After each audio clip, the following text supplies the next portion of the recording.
How the Holocaust helped globalize the Jewish religion. The Jewish religion is one of the three main religions in the world at this time. Many consider this religion the first monotheistic religion that ever existed, other than Islam and Christianity.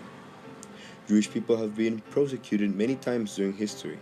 First by the Babylonians, that were the people responsible for the destruction of the first temple in Jerusalem, back in the Promised Land. A second temple was built, but like we were used to already, the Romans came and destroyed it and took us out of the land again. This made all the Jewish to move to North Europe, to Poland, Germany, France, and Spain. Then, during the Spanish Inquisition, our people was persecuted again, and when Christopher Columbus came to the Americas, there is a rumor, not confirmed, that many of the crew were Jewish. This starting one of the biggest communities ever to exist in the Americas of Jewish people. The Nazi Party in Germany was the last group that attacked the Jews. This was in 1939. This group, that the head was Adolf Hitler, said that the Jewish people were the responsible for all the bad things and horrible aspects of Germany back then.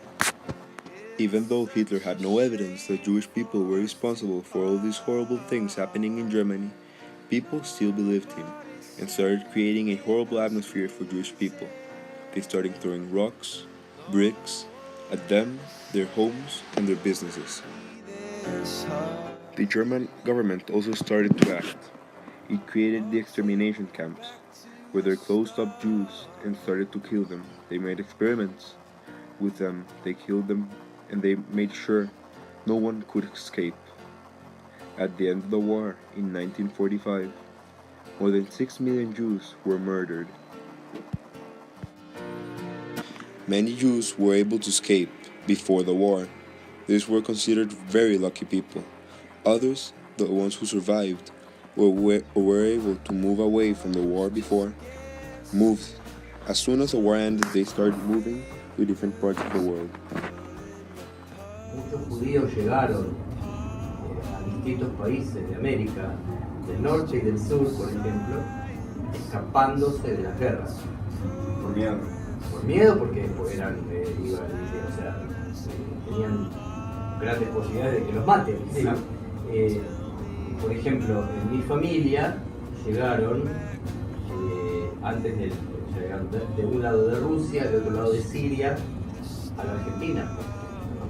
No después de la Segunda Guerra Mundial, pero en el caso de la familia de mi mujer que llegaron de Alemania, su papá llegó de Alemania, eso fue justito, y se salvaron por este poquitito chiquitito. Llegaron primero a Uruguay y después de ahí pasaron a Argentina. Y hubo un tío abuelo, que no llegó y se quedó allá y se murió. Lo asesinaron los nazis. O sea, sobrevivió a Auschwitz, pero inmediatamente después en Mauthausen murió. Es decir que cambió la demografía judía. En esto que vos me preguntabas de la globalización, a ver, antes no había judíos en Argentina, por ejemplo, no había judíos en Colombia. Sí. ¿Entendés? Supongo que tus abuelos paternos llegaron, claro, y bueno, pero escapándose, no solo de la Segunda Guerra Mundial, primero en la Primera Guerra Mundial de los pogroms y de las persecuciones, pero después, por supuesto, por la Segunda Guerra Mundial. El problema de la Segunda Guerra Mundial es que los que se quedaron allí, la gran mayoría no pudo escapar a nada. O sea, 3/4 partes del pueblo judío fue exterminado por los Shoah. As mentioned by Rabbi Dario Fagin, Jewish people moved to America, especially to South America, like Colombia, Argentina, Peru.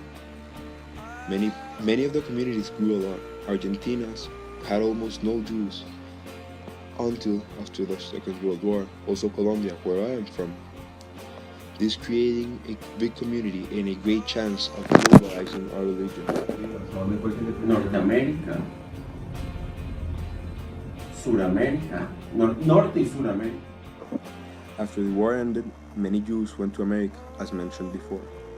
But after the establishment of the country of Israel, most of them live there today. But the thing is that the ones that live outside of Israel have to adapt to the culture and society they live in.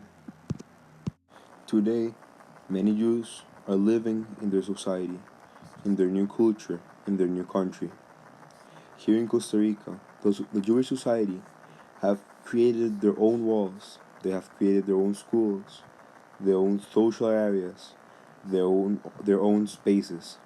And this is something that is not helping the adaptation of their culture in these countries. Many of them only have relations with Jewish people. Many of them are still avoiding Christians, even though the conflict happened more than 50 years ago.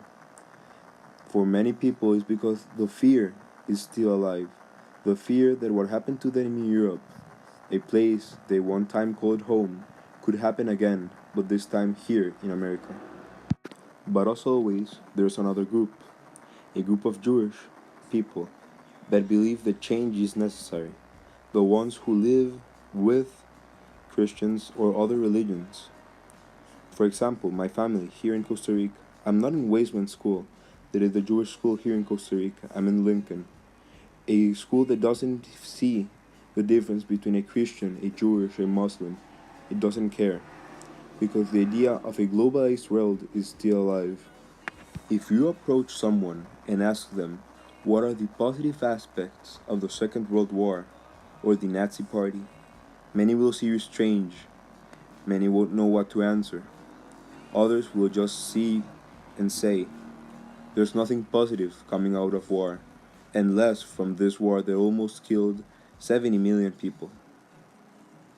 Yes, it's true, nothing good comes out of war, but I think differently.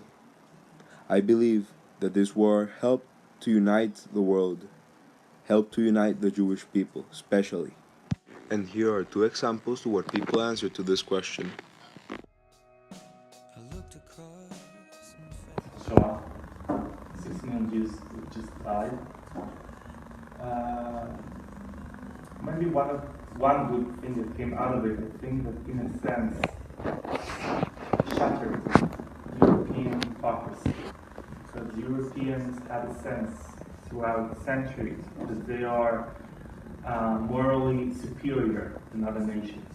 You see it with the Christian missions that they brought to Africa and here this area and many other areas around the world. Christianity is superior, their European values are superior, and I think that after the horrors that we witnessed, apparently witnessed in the Shoah, I think it shattered in a sense, because today you don't see Europe the same way. You go to Berlin, you see at the heart of Berlin that Shoah, the Holocaust Museum. You cannot run away from it. That's one good thing that really came out of it.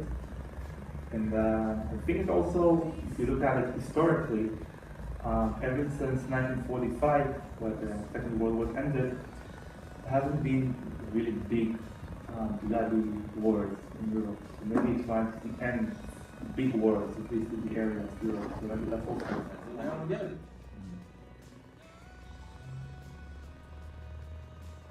Es una pregunta imposible, porque a ninguna guerra se le puede ver nada positivo, ¿sí? Y definitivamente a la Segunda Guerra Mundial no se le puede ver nada positivo. As previously stated, many Jews are still in their bubble. They are still fighting against this imaginary wall that is between them and the rest of the world. Here in Costa Rica, their own clubs, their own school. Also in Colombia, in many countries, they're separated. And it is not a problem about the culture that surrounds them. Here, they accept them. I'm in Lincoln School, a school that accepts all cultures. But still, they fight against this globalization, against the culture that is trying to accept them because of that fear of going through that horrendous moments again. In the Jewish religion, there are two groups, the Sephardic Jews and the Ashkenazi groups. These names are given depending on which part they are from. The Sephardic Jews are the Jews that are more accepting of change. These Jews have accepted the fact that they are not in their country anymore. They are in a foreign country that has accepted their culture. this making them change many aspects, one of those being the food and the way they pronounce different words in Hebrew. Hebrew is a difficult language, and for a Latino Jewish person, it's even harder to speak it, like trying to speak English. So these changes are very small, but very influential in the way the religion is practiced. As demonstrated in the following graph, we can see how Jewish people have had a lot of suffering, a lot of variations in their population due to wars and exterminations throughout history. So it's really hard and understandable that many of them don't want to accept any new culture and wants to stay in their enclosure of the religion. But this is not fair to the other people, the non-Jews, because they are not responsible for what happened in the past. So we have to give them a chance to demonstrate that Jewish people are accepted and will stay this way for a long time. The Second World War and the atrocious acts that happened back then was something that marked not only the Jewish people, but Europe. Now you can go to Europe and see in the heart of Berlin, in Germany, how there's the Jewish Museum, when we can remember what happened back then. This event is something that we cannot forget because of the negative things that it brought to people. But we cannot forget either that it brought some positive things. It brought the Jewish people back together. It made them strong. It made them fight for something once again. The only positive thing that I see of this war is that it gave us a chance to come back together. It helped in the creation of our land. It helped in the creation of an organization that controls the world now, the United Nations, and made this religion to go to many parts of the world and get known.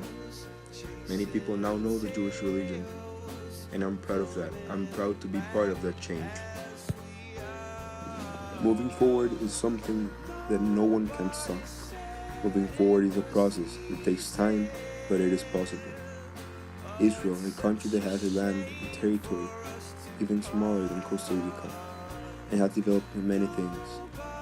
It is the country in first place of turning salt water into fresh water because of their inaccessibility to the fresh water.